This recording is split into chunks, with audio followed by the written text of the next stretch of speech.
I'm Brigantia Blackbird of the Blackbird Grimoire. Welcome back to our series that is limited to December of Yuletide Merriment. Today we're going to be rewriting some Christmas carols.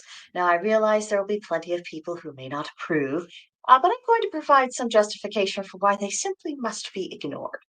Now, to start with, pagans do not have nearly enough community-generated Yule music. I mean, that's just the reality that we're dealing with, and it's going to take time. And by time, I mean decades, if not centuries, for us to create a wide body of music and to become widespread and to become familiar enough that it actually becomes a tradition for pagans. That's going to take time. That's just not where we are right now. And then, as many of us, the melodies to the traditional Christmas carols, they're super familiar to everyone, and a lot of people have a lot of nostalgia for them.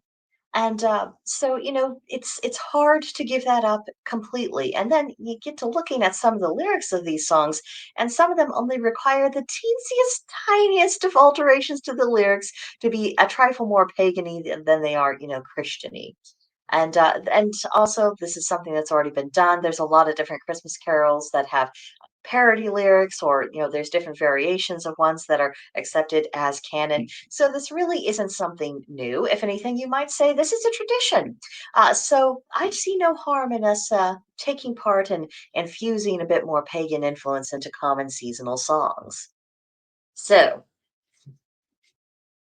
we have a lot of songs that really don't need to be touched at all. And one of them is actually the bit of music that I have at the beginning of my videos this month, Deck the Halls. There's nothing in that lyrics that is not equally applicable to pagans as it is to Christians. And then things like Jingle Bells, Frosty the Snowman, Winter Wonderland, yeah, even the Santa Baby song. And it is my opinion, and I'm willing to die on that hill, that the Eartha Kitt version is the only version that actually matters. She brought something special to that song. Then the other things like Santa Claus is Coming to Town, Rudolph the Red-Nosed Reindeer, Up on the Housetop, and and this is just a sampling of the ones that it's does. I don't feel like it really screams either religion, either paganism or Christianity. So I feel like this is nice common ground, things we can continue to enjoy without feeling, a little weird about, singing, songs in praise of, some kind of Christian theology. So there's things that, we don't have to even bother with. And then the next category of songs are the ones that just require little bitsy alterations. Things like We Wish You a Merry Christmas. Well, you turn that into We Wish You a Merry Yuletide, and you're there. Another example is The Holly and the Ivy, Carol of the Bells, Have Yourself a Merry Little Christmas, Here We Come a West Sailing. You look at the lyrics, and honestly, there's not much to be done.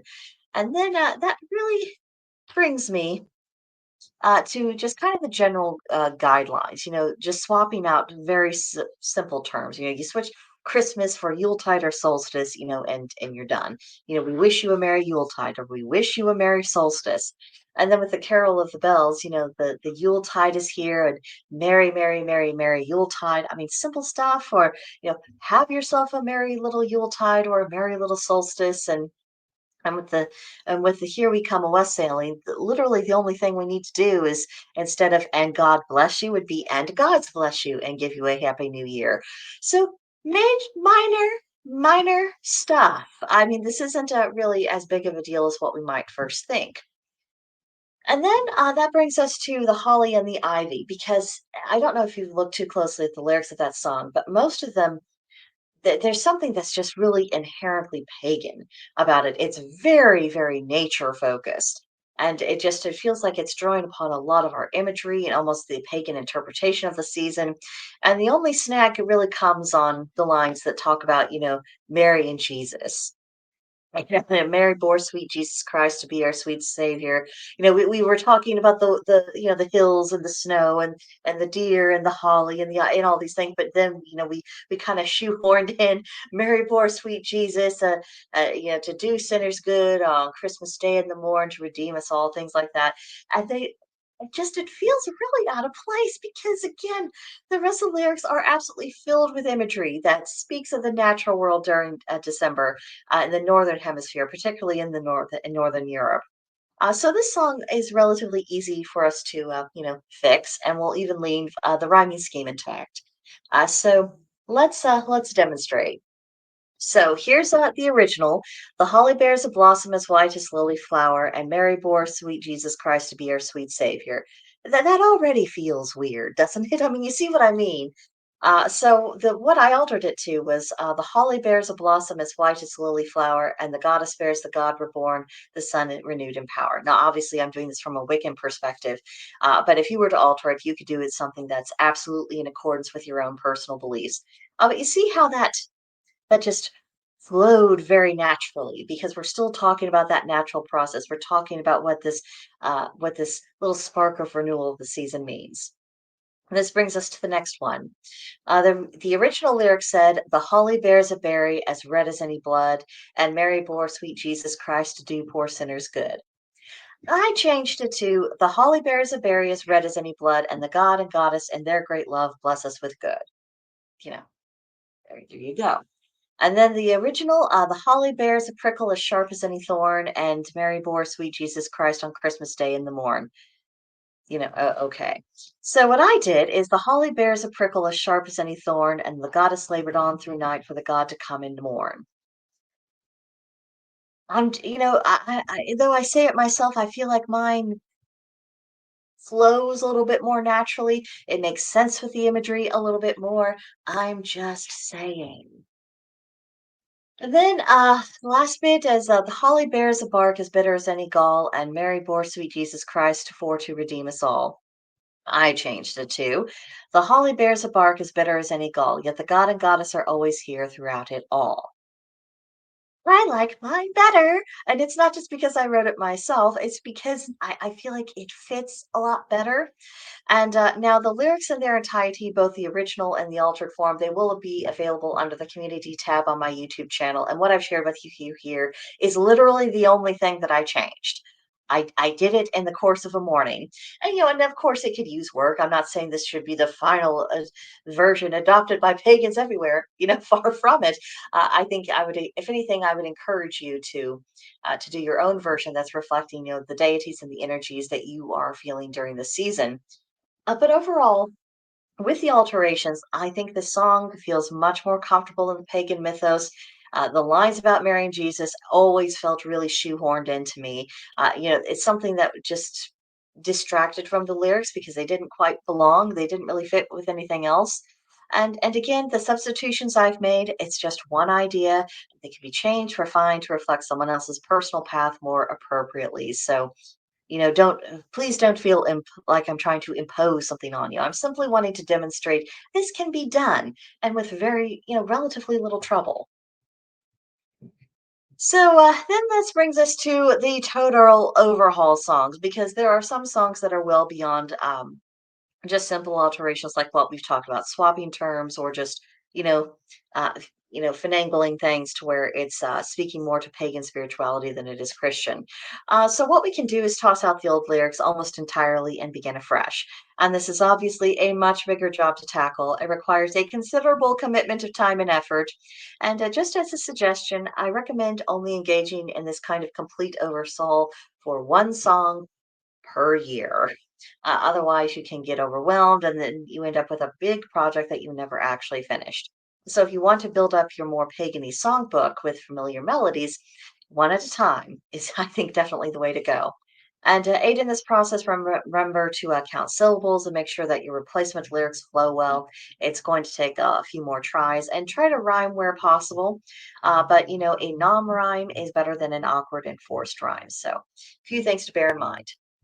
Now, the song that I chose for the complete overhaul are the 12 Days of Christmas, and I must tell you a little story that amused me, because when I was looking at this, I saw a lot of articles that talked about how this is all coming from the Christian mythos with lots of different symbolism, and they actually went through line by line about what each thing's meant. With the 12 drummers drumming, those were the 12 apostles, and the partridge in a pear tree was Christ, and all of these other things.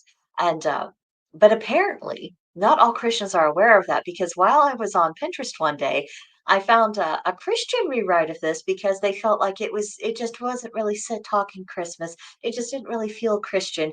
So they made it more explicitly about Jesus. And I thought, you really are not educated about your faith, are you? But that just entertained me, and I really noticed this particularly in more of the Protestant religions. No one's ever converted enough. Nothing is ever pure enough. It's never Christian enough. Someone's always having to make an alteration to make it more Christian, and I'm thinking, gang, at some point you've got to give it a rest. You really do. You're stressing yourselves out for no reason. But as this song is very much is drawing upon their theology and their interpretations of things, I thought this was actually a really good candidate to do the complete overhaul. So I won't go through the whole 12 Days of Christmas lyrics because we all know them. We've been singing them our entire lives. We know what they are. So what I did was the 12 days of Yuletide, of course. And it was on the 12th day of Yuletide my true love gave to me, just so I could, do all of this all at once instead of using 50,000 slides. 12 months in a cycle, 11 transformations, 10's bridge connecting, 9 muses dancing, 8 holy days, 7 magic spells, 6 mysteries, 5 elements, counting spirit, of course. For those of you who don't count spirit amongst the elements, don't come for me. I understand your point of view. I really do. Then 4 lovely seasons, threefold law, 2 solstices, and a pentacle and an oak tree. So again, this is something that I'm approaching from more of a Wiccan witchy perspective because that's what I am. But this again illustrates the point that you can draw upon, let's say if you work strictly in the Nordic tradition, you can absolutely do this over in a manner that is consistent with your own perceptions and your own symbolism that is very specific to that Norse world. And the same with the Celtics or the Hellenists or the Romanists. Whatever zone you're in, you can absolutely do this over. And if you were really feeling ambitious, you wouldn't even have to do this as kind of like you know the as a chain melody, which each day we're counting up more. I encourage you to because I think it's fun and I think it makes it a more natural translation. But you do you, absolutely. And I think the important thing is that while we're waiting for our artists and our composers and our pagan lyricists to get creative and do their thing, in the meantime, we can make do with what we have. And, who knows? I mean, maybe sometime some pagan will publish a parody version. Well, it's not really parody, but an adjusted version of lyrics to these traditional songs that just really catch on with people. And then people start using them and they sing them and all these other things. And that eventually becomes part of our own traditions. We don't know. We will never know until we start putting forth content out there.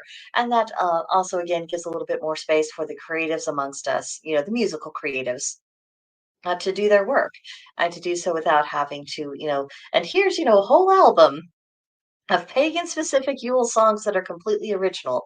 I have no doubt that there are those who are working on it right now, but let's give them a little bit more time to really produce stuff of quality. And then, of course, as we become aware of music, let's share it with each other. When it's sung in our own languages, let's try to learn the lyrics so we can gradually add these things in. And then, the next thing you know, we are having, our own personal Yuletides at home. We're having community Yuletides and it feels like it's us, like it's just us, and we're not, you know yeah, I don't like borrowing any more than you do, but, again, needs must when the devil drives. So, I, hope you'll consider, being a little bit creative and, making use of adjusting lyrics for perhaps some of your old favorite Christmas music, and just see what you come up with. And of course, if you have done this already, share what you came up with. I think it is through the exchange of ideas that we're really going to start taking off as a pagan community. And sometimes that exchange comes through the comment sections on videos. So don't be bashful. I would love to hear what you've come up with. If you want to toy with either of the songs I mentioned specifically, and you want to show me your version, I would love to see it. I think that would be great fun. But in the meantime, enjoy yourselves. And next week in this series, we're going to be talking about feasting because that'll post on the 20th. And of course, that will be Mother's Night. And everything starts getting underway. So the feasting, most important indeed. So do come back for that. But in the meantime, let me know what you think about all this in the comments section. If you do feel the need to throw stones, well, you can get glad in the same pants you got mad in, I guess.